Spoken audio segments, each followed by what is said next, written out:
देखिए मैं आपसे बेहतर कौन समझेगा कि गुंडा कौन है। अगर हम पे कोई मुकदमा हम पे आ जाए, खड़े हो जाए, अगर हम पे कोई मुकदमा रहा हो तो बता दो, खड़े हो जाते हैं उसको।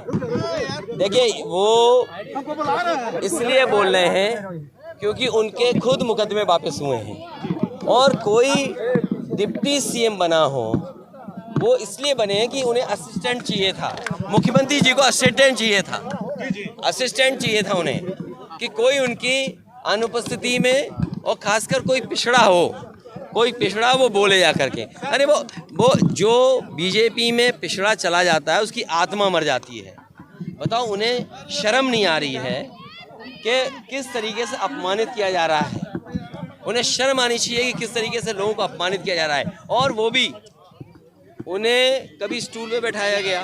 तो वो चाहते हैं कि बहस कुछ और हो, लेकिन समाजवादी पार्टी की मांग है जाति जनगणना, और हम तो कहेंगे कि जाति जनगणना हो और आबादी के हिसाब से हक और सम्मान मिले। देखिए वो हक दे इसलिए मना रहे हैं कि किसी दुनिया में किसी हिस्से में गाय के पास बैठ करके उससे स्पर्श कर करके कई बार लोगों को अनुभव अच्छा होता है। मुझे नहीं पता बीजेपी क्यों इसको ऐसा नाम दे रही है। मुझे लगता है जानबूझ करके इस पर रिसर्च की होगी उन्होंने। बिना रिसर्च के ऐसा शब्द का इस्तेमाल करना ठीक नहीं है। हिंदी में भी तो नाम हो सकता था। यार ये देश की नेशनलिस्ट पार्टी है, और नेशनलिस्ट पार्टी होने के बाद आप हिंदी में नाम नहीं ढूंढ सकते कुछ। अरे गले मिलने की बात है, उसको छूने की बात है, स्पर्श करने की बात है। स्पर्श दिवस भी हो सकता था, गाय को स्पर्श करने का दिन हो सकता था, लेकिन हक दिवस। अरे भाई बीजेपी वालों, कुछ तो सुधार दो अपनी भाषा में। देखिए मुख्यमंत्री सूद की भाषा कभी नहीं बता सकते, क्योंकि मुख्यमंत्री जी बहुत लोगों को सूद समझते हैं। और मैं याद दिलाता हूँ, दो उदाहरण देता हूँ मैं आपको।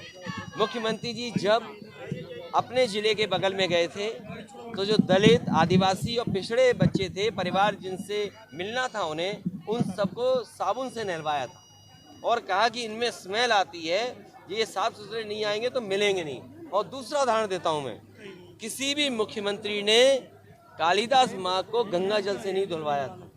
ये पहले मुख्यमंत्री थे जिन्होंने गंगा जल से धुलवाया। अरे इनसे कहो, तुमने कहा गंगा को आचमन लायक बना देंगे, बताओ गंगा क्या आचमन लायक हो गई? आप बनारस देख लीजिए या और हिस्से में देख, इन्होंने गंगा जल से धुलवाया। अरे इनसे कहो, तुमने कहा गंगा को आचमन लायक बना देंगे, बताओ गंगा क्या आचमन लायक हो गई? आप बनारस देख लीजिए या और हिस्से में देख लीजिए, नदियाँ कितनी गंदी बह रही हैं। और हो सकता है कुछ दिनों बाद ये गोमती नदी जो आपको काली काली दिखाई देने लगे, और काली गोमती होगी वो भी तो अंतर्गत गंगा में जा रही है। सर, आपके ऊपर भी आता है कि स्वामी प्रसाद मौर्य के बयान के पीछे सहकारी परिवार और अखिलेश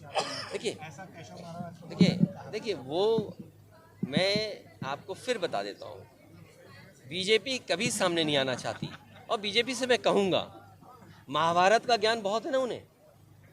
कर्ण ने क्या फील किया था, रामधारी सिंह दिनकर जी ने जो रश्मिरथी लिखी है उसमें क्या भाव प्रकट किया है। कम से कम बीजेपी को उस पात्र की वो घटनाओं को याद करना चाहिए, तब वो उस दुख को महसूस करेंगे।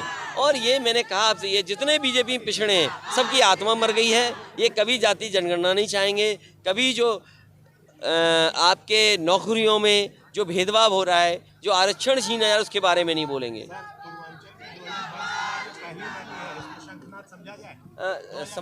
मैं आपसे कहता हूँ समाजवादी पार्टी लगातार काम करती रहेगी, और उम्मीद है कि जिस तरीके से लोकसभा पीछे जीते थे उसी से बेहतर परिणाम इस बार उत्तर प्रदेश में समाजवादी के पक्ष में आने वाला है। जो आज गठबंधन में दल है उनके अलावा कोई मुझे नहीं लगता गठबंधन में नया दल आएगा। इन्वेस्टर समिट में बहुत सिंपल है, आप टाई लगाइए, सूट पहन के एमओयू कर लीजिए।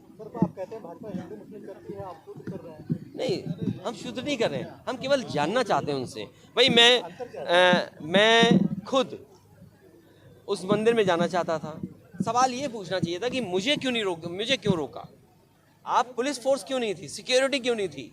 तब मुझे लगा कि इन्होंने मेरी सिक्योरिटी क्यों कम की, कि ये लोग कहीं ना कहीं आपको अपमानित करा देंगे। इसलिए भगवान सबके हैं, भगवान के वो ठेकेदार नहीं है। हम अपने घर में रख लेंगे मूर्ति, हम पूजा करेंगे, क्या हमें रोक लेंगे बीजेपी के लोग? सवाल ये है कि ये आपको सम्मान नहीं दे सकते।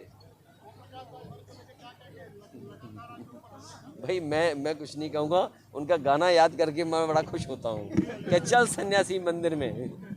क्या गाना है भाई, ये कुछ है, नाम तो पूरा बोलो, मैं याद नहीं कर पा रहा हूँ। चल सन्यासी मंदिर में, हाँ, और उसकी दूसरी लाइन जो है कि मेरा कंगना और तेरा चिमटा कुछ बजेगा। तो अब चिमटा बजे ना बजे, कंगना तो बज ही रहा होगा कहीं ना कहीं। ये देखिए, कुछ नियम तो ठीक हैं, कुछ नियम खराब हैं। Thank you. हमसे जुड़े रहने के लिए हमारे YouTube चैनल को सब्सक्राइब करें और नई वीडियो की नोटिफिकेशन के लिए बेल आइकॉन को दबाएं। अगर आप ये वीडियो Facebook पर देख रहे हैं तो लाइक जरूर करें और ज्यादा से ज्यादा शेयर करें। धन्यवाद।